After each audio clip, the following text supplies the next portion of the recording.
Nós estamos nos aproximando agora, este ano é um ano eleitoral, e, em consequência, os debates que, porventura, não puderam ser conclusos este ano, estão em andamento, voltam à tona o natural, quer em relação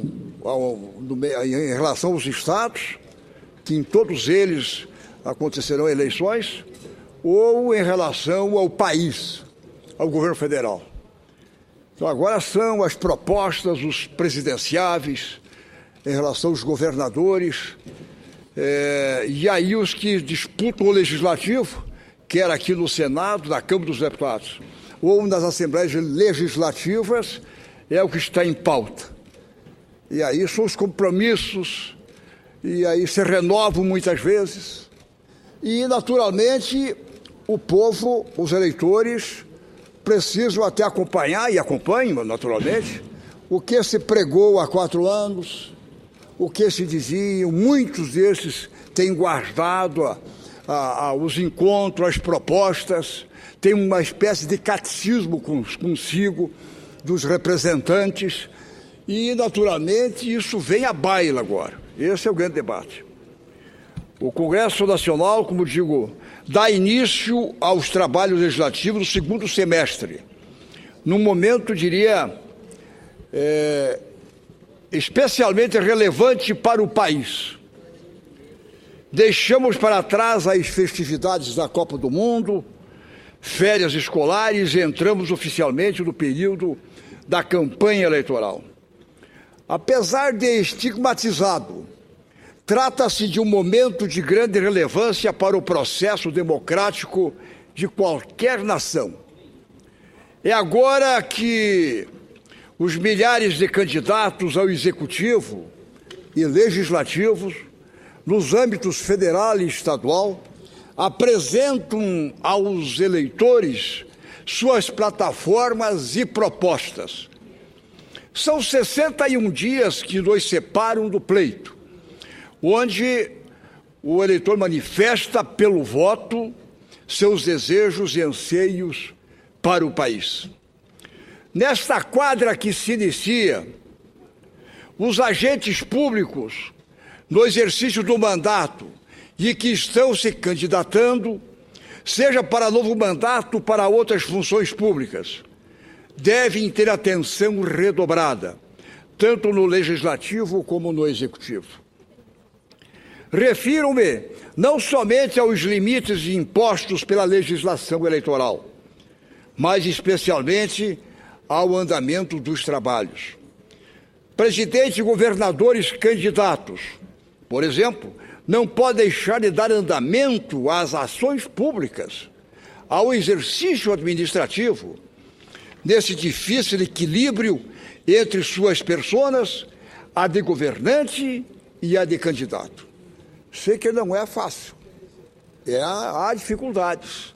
A legislação, ela anda de lupa em relação a isso.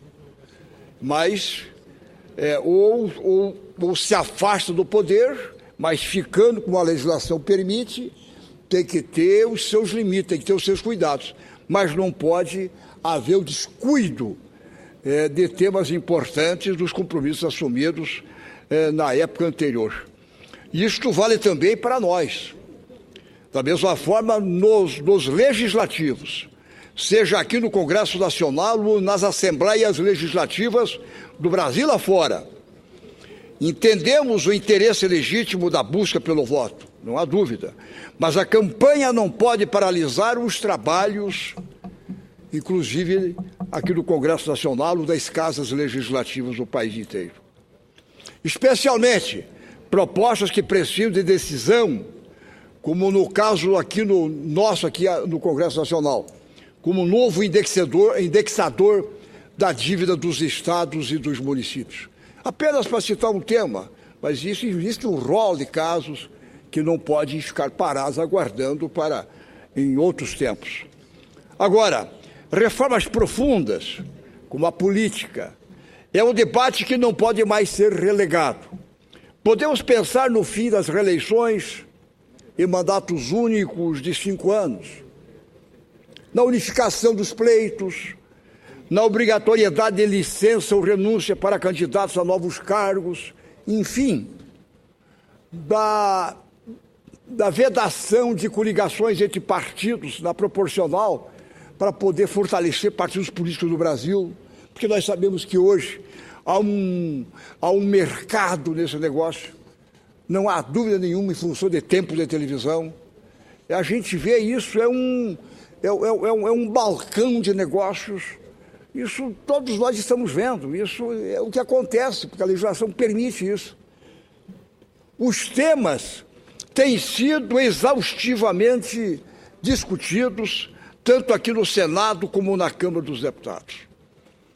O início da próxima legislatura, para temas profundos, como esses de coligação, não coligação e assim por diante, é o momento mais adequado para transformações de vulto como esta. Outras também exigirão coragem e compromisso, como a reforma tributária e o novo pacto federativo, que inescapavelmente devem estar na pauta dos debates eleitorais deste ano, como programas de televisão ao vivo, etc. O que eu mais ouço de candidatos, principalmente nas majoritárias, são os programas de televisão. O preço do programa de televisão é um mercado caríssimo, é uma loucura. E aí é que, porque transformam, aí a competição, é a competição de tecnologia que muitas vezes transforma o candidato e não é a realidade. Então, eu acho que o tema, o debate, para que os programas de televisão sejam ao vivo, ao natural, para que a nação daí acompanhe para ver de perto, para ver na realidade, sem transformações tecnológicas, sem usar de transformar o candidato em alguma coisa que não é o dia a dia, que não é a realidade muitas vezes dele. Eu acho que isso, e inclusive o preço, porque para sofisticar um programa, para transformar, é caríssimo, existem os meios, mas não é barato não. E aí eu acho que são temas que não podem ficar de fora. Por fim, o período de campanha é da maior importância para a construção democrática. O processo deve ser guiado, acima de tudo, pela responsabilidade e transparência de ambas as partes. O eleitor deve buscar conhecer da melhor forma possível seus representantes, para que o sagrado direito do voto possa ser exercido em sua plenitude, com cidadania, etc. Aos postulantes, espera-se não apenas lisura e correção, fundamentos básicos indispensáveis, mas igualmente comprometimento com os projetos para os quais estão se candidatando. Faço essa análise baseado em experiência própria.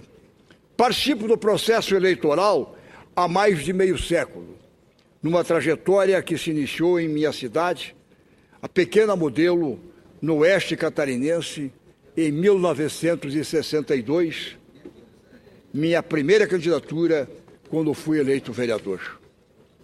Desde então, recebi variadas missões que me levaram a representar os catarinenses na Assembleia Legislativa, na Câmara dos Deputados, no governo do meu estado e nesse Senado Federal em 2 oportunidades. Este é o primeiro pleito, desde então, em que não estarei diretamente disputando, que não estarei praticamente em campo como candidato. Para usar os termos futebolísticos, ao momento em que o atleta muda talvez de posição, continuarei como, um treinador, um conselheiro, mas participando com os companheiros e contribuindo para o desenvolvimento de Santa Catarina e do país. Aí muitos indagam, mas Maldão, você vai descansar? E eu tenho dito, e na verdade para descansar existe à eternidade. O exercício da função pública, por mais deturpado que o conceito esteja nos dias de hoje, é um verdadeiro sacerdócio, exigindo dedicação absoluta aos interesses coletivos, em detrimento dos individuais. Premissa que me conduziu ao longo de toda a minha trajetória e almejo do fundo da minha alma que seja gravada também nos corações e mentes de nossos candidatos. São essas, nobre presidente Vanessa Graziotin, as reflexões que trago da tarde de hoje, quando praticamente, como disse no início, o tema que envolve agora nesses 60 dias, é a campanha eleitoral. Não podemos ter o descuido de propostas importantes que tramitam no Congresso Nacional. Temos que ter esse cuidado para não deixarmos lá adiante ou em outros momentos, que temos que acompanhar aqui, mas também os debates que agora envolvem propostas para o povo brasileiro. Acho que esse é o grande momento, de temas profundos que sempre voltam à baila e que não pode fugir dos candidatos a presidente da República, na questão do novo pacto, da descentralização, de uma reforma com vontade, inclusive, para que a produção nacional possa competir com os países concorrentes nossos, para termos condições de atuarmos no mercado no mundo inteiro e, com isso, oferecermos mão de obra, competitividade. A mesma coisa nas questões nacionais, da reforma política, como disse. Enfim, temas dos mais variados, e mesmo nos governos estaduais. E, a nível nacional, principalmente. Se não fizer logo, não tem jeito. Eu acho que essas medidas precisam ter coragem para serem adotadas, para melhorarmos o que é preciso, e eu acho que com este